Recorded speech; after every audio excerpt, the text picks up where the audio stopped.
The pump jack's rhythmic thump carries across the empty field, a mechanical heartbeat that never stops. Heat radiates off the storage tanks in waves, distorting the air above them. The smell of crude oil is faint but persistent, chemical and earthy at once. Investigators move through the scene with a kind of reluctant precision, their movements slow because everyone here already understands what they're about to confirm. A technician climbs the ladder first, boots scraping against metal rungs.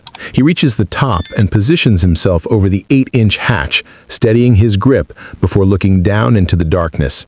Below him is crude oil, nearly black, the surface barely reflecting light. Then he sees it, something pale breaking through the liquid, unmistakably human. The moment stretches. No one speaks. This is where the investigation stopped being theoretical and became a recovery operation. The question in everyone's mind isn't just what happened here.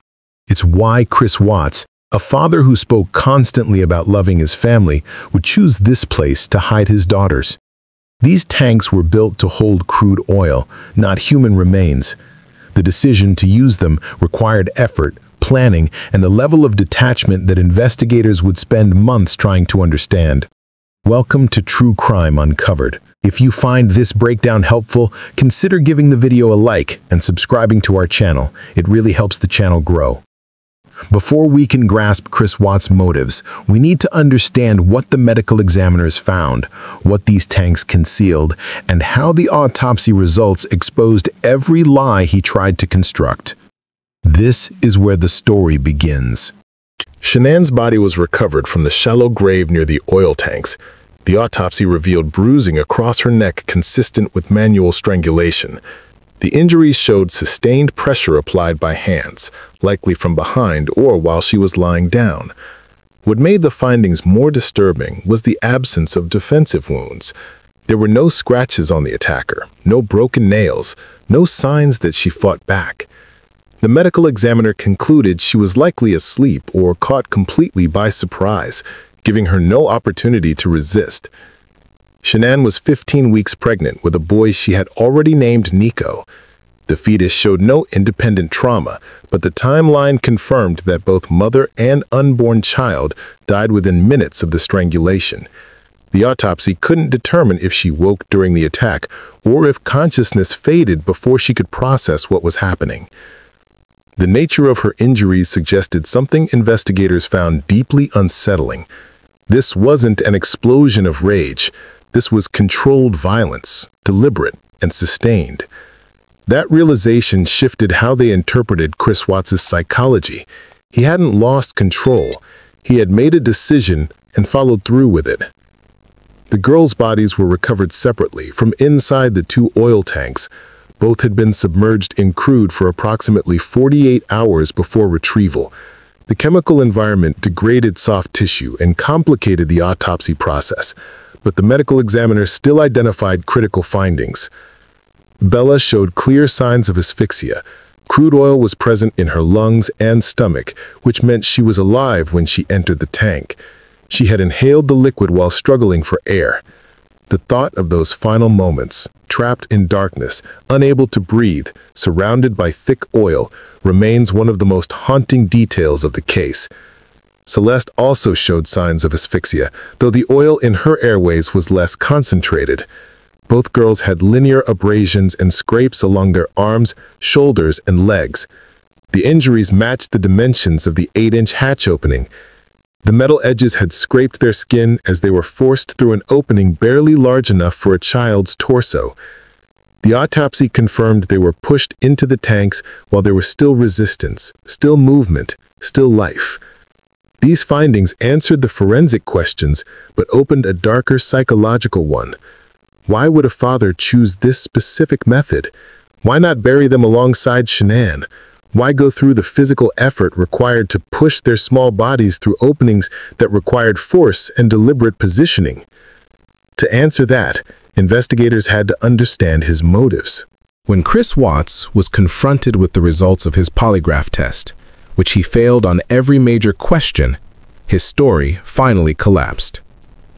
His confession came in fragments, shaped more by what he thought might sound acceptable than by what actually happened.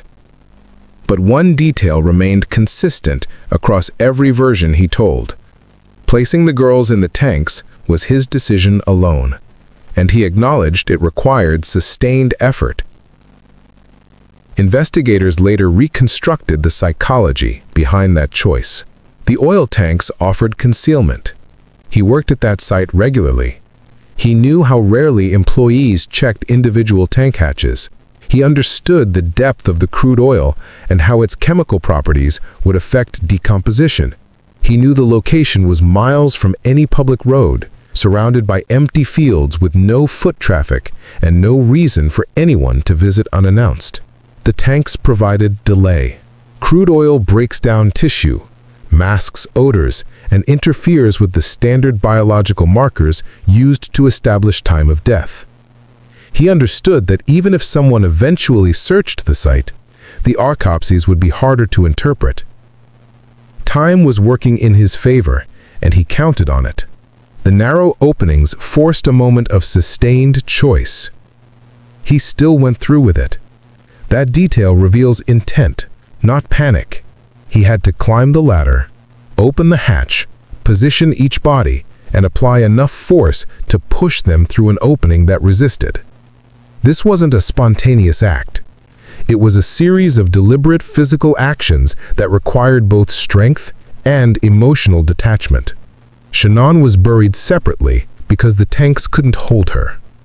The openings were too narrow for an adult body.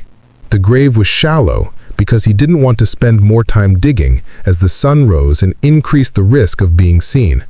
The girls were placed in different tanks. This was another layer of concealment.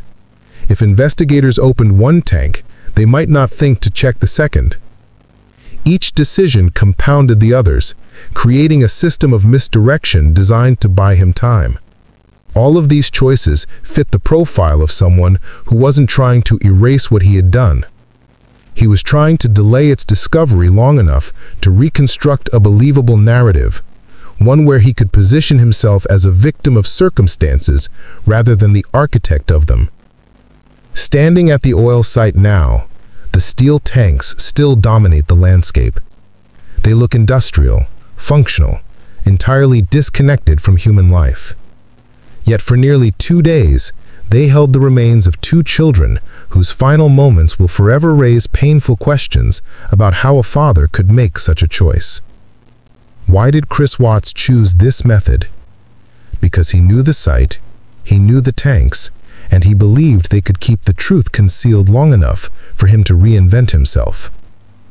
The autopsies dismantled every attempt he made to obscure the timeline. His plan depended on silence, on the isolation of this field, and on the hope that investigators would accept his performance long enough for the truth to become irretrievable. Chris Watts now lives in Dodge Correctional Institution in Waupun, Wisconsin.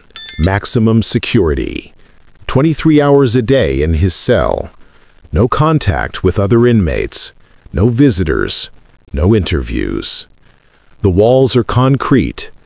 The silence is permanent. And somewhere in that silence, he carries the full truth of what happened that night.